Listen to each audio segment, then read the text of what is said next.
बिहार का लाल तेजस्वी का जलवा फिर से एक बार दिखने को मिल रहा है और जिस तरह से अपनी सीमा से बाहर बॉर्डर पार कर करके झारखंड में एंट्री किया है वह काबिले तारीफ है। हमेशा तेजस्वी को लेकर के कहीं ना कहीं दिमाग में कुछ न कुछ रहती थी, उलटफेर रहती थी कि कहाँ वो कर पाएंगे, क्या वो कर पाएंगे। बिहार में तो दबदबा बना रहे थे, किसी न किसी तरह से कटाच कर रहे थे और हर जगह अपना झंडा गाड़ने की कोशिश कर रहे थे, लेकिन झारखंड में एक सूखी बिरान में एंट्री मारना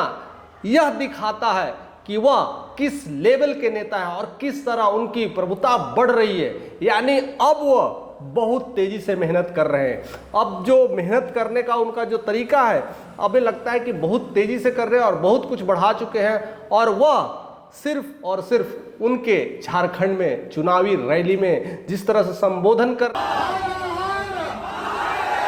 हो रहे हैं, वह सीट जो 6 सीट उन्हें महागठबंधन के तौर पे मिला है उसको लेकर करके काफी कुछ प्रसार करते दिख रहे हैं। और वह 6 जिलों में देवघर हो, गोंडा हो, कोडरमा हो, चतरा हो या बिश्रामपुर, हुसैनाबाद, ये जो 6 सीट उन्हें मिली है ये 6 सीटों के लिए धुआंधार पारी खेल रहे हैं और उसमें भीड़ का तो कहना नहीं है। जिस तरह से चिराग पासवान का भीड़ देखने को मिलता था वो उनसे लीड करते हुए दिखाई दे रहे हैं। लग रहा है कि चिराग पासवान को पीछे छोड़ते नजर आए हैं। एक युवा बिहारी मात्र 26-27 साल का जिस अंदाज में बातें कर रहे हैं, जिस दमखम के साथ बातें कर रहे हैं, अब लगता है कि उनका भी ट्रेंड बढ़ते जा रहा है। और अगर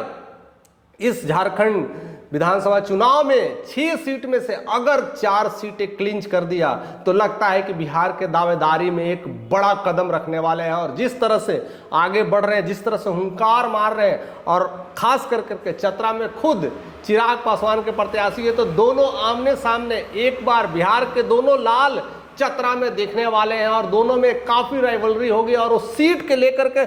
बहुत कुछ बदलने वाला है और सीट के जीत से तय करेगा बिहार में किस तरह की राजनीति होगी। क्योंकि एक ही जगह पर, चतरा के एक ही जगह पर एक तरफ से तेजस्वी और एक तरफ से चिराग और दोनों के आमने सामने में भिड़ंत होगी और दोनों अपने अपने प्रत्याशी के लिए झूम झूम कर करके नाच रहे हैं और भीड़ लगा रहे हैं, इकट्ठा कर रहे हैं। ऐसा लगता था कि बिहार में ही जलवा है, वो झारखंड में भी जलवा दोनों को दिख रहे हैं। फिलहाल जिस तरह से तेजस्वी यादव ने काम कर रहे हैं और 6 सीट उन्हें अपने गठबंधन से मिला है वो अपने आप में बताता है कि वो किस लेवल की पार्टी है और कितनी बड़ी पार्टी है और कितने अंदर तक सेंध मार सकती है। और सबसे बड़ा जो जनता का जो चुनाव जो होता है वो सबसे डिपेंड करता है कि कैसे जनता भीड़ लगा रही है, किसके लिए भीड़ लगा रही है। और नेता की खासियत जनता तय करती है, जनता ही बताती है कि आप किस लेवल के नेता हैं। अगर आप बिहार में बहुत प्रभुत्ता दिखाए हैं, बिहार में बहुत काम किए हैं, लेकिन एक बॉर्डर पार करके जाना और वहां पर भी हुंकार मारना और वहां पर लोगों को इकट्ठा कर पाना अपने आप में दिखाता है कि यह छोटे मोटे लेवल के नेता अब नहीं रहे, अब यह एक राष्ट्रीय नेता के रूप में उभर रहे हैं और धीरे धीरे एक बड़ा मंच की तरफ रुख फेर रहे हैं। चाहे वो झारखंड हो, धीरे धीरे लगता है कि बाकी स्टेट में भी उनका धीरे धीरे जलवा आ रहा है और जलवा बिखेर रहे हैं। यानी पिछले 17-18 महीनों में जिस तरह से उन्होंने अपने आप को काम किया, जिस तरह से अपने आप को तैयार किया, जिस तरह से अपने ललटेन को जलाने की कोशिश की है, हर मुद्दों पर कटाच करते हैं और हर जगह से रिप्रेजेंट करते हैं। चाहे वो जातिवाद की मुद्दा हो, चाहे वो देश विरोध की बात हो या चाहे वो मुस्लिम वोट की बात हो, हर जगह वो काफ़ी तगड़े रूप से अपने आप को रिप्रेजेंट करते हैं। और उनका जो प्रचार प्रसार करने का जो तरीका है और बोलने का अंदाज है बिल्कुल अलग है। जिस तरह से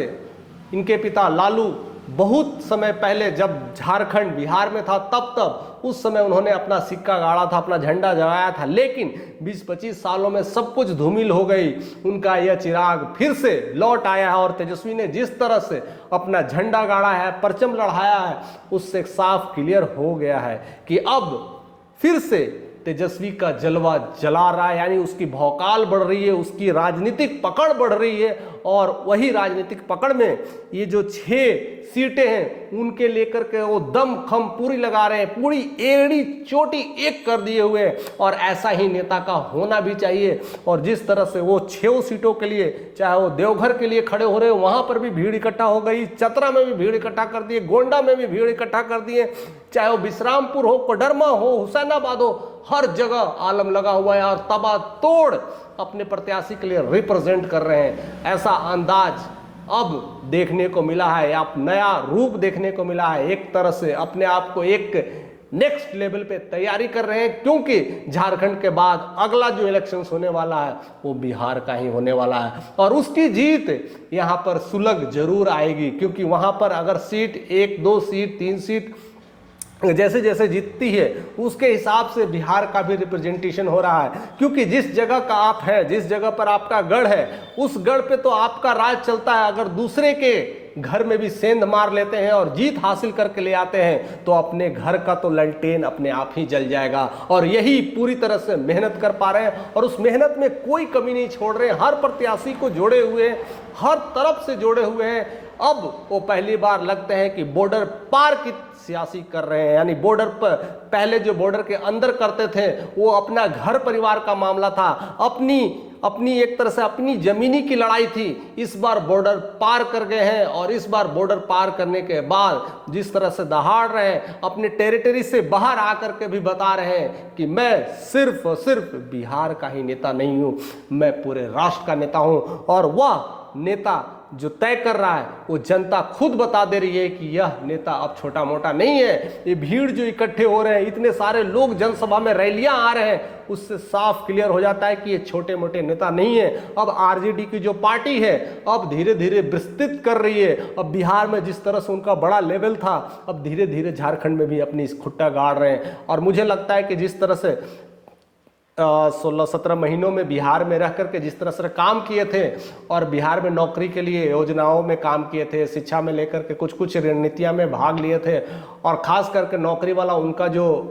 स्कीम था बहुत ज़्यादा वायरल हो रहा था। और वही कहीं ना कहीं झारखंड में भी देखने को मिल रहा है कि झारखंड में भी वही बेरोजगारी है, वही तंगी है, सब कुछ कहीं ना कहीं मामला सेम बैठता है। चाहे वो बिहार का बात करें या झारखंड की बात करें, लगता है कि मुद्दा एक है, समस्या एक है। भला ही झारखंड में रिसोर्सेज ज़्यादा है लेकिन समस्या वहीं पर है, धरातल पे ही रह गई है। वो रिसोर्सेज का फायदा कोई और उठा लेके जा रहा है, जनता वैसे ही परेशान, बेहाल और बदनसीबी की जिंदगी जी रहा है, और उसको वहां से निकालने के लिए वो ललटेन जलाने की पूरी कोशिश कर रहे हैं और हुंकार भी उसी तरह से लगा रहे हैं। और इस बार देखते हैं कि क्या क्या होने वाला है, बिहार के लाल क्या क्या कारनामा करने वाले हैं। और जिस तरह से लोग सपोर्ट कर रहे हैं, जिस तरह से लोग उनके साथ जुड़ रहे हैं, अब लगता है कि तेजस्वी यादव का जो जिंदाबाद के नारे जो लग रहे हैं वो सब कुछ बहाल कर दे रहा है, सब कुछ क्लियर कर दे रहा है कि अब जो झंडा है केवल राष्ट्रीय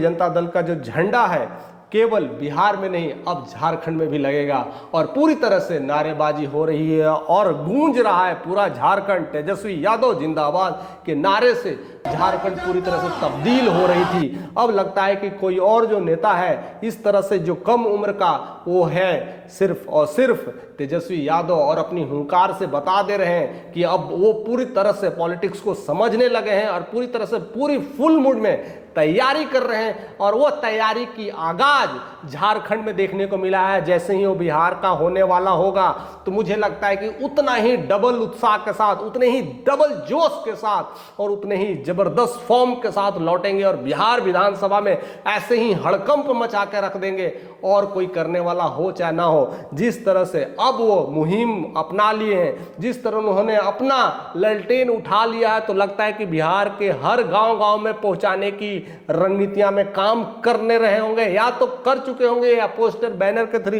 किसी भी तरह से वो सारा कुछ दिखने वाला है। क्योंकि झारखंड में वो जैसा दिख रहा है, जैसा लोग पसंद कर रहे हैं और जिस तरह से वो झारखंड के प्रत्याशी के रूप में अपने आप को रिप्रेजेंट कर रहे हैं, यह सबके लिए चुनौती और स्पेशली बिहार के लिए एक बड़ी चुनौती उभर के आई है। बाकी पार्टियों के लिए एक सतर्कता का मैसेज मिला है और तेजस्वी का एक जलवा और देखने को मिला है।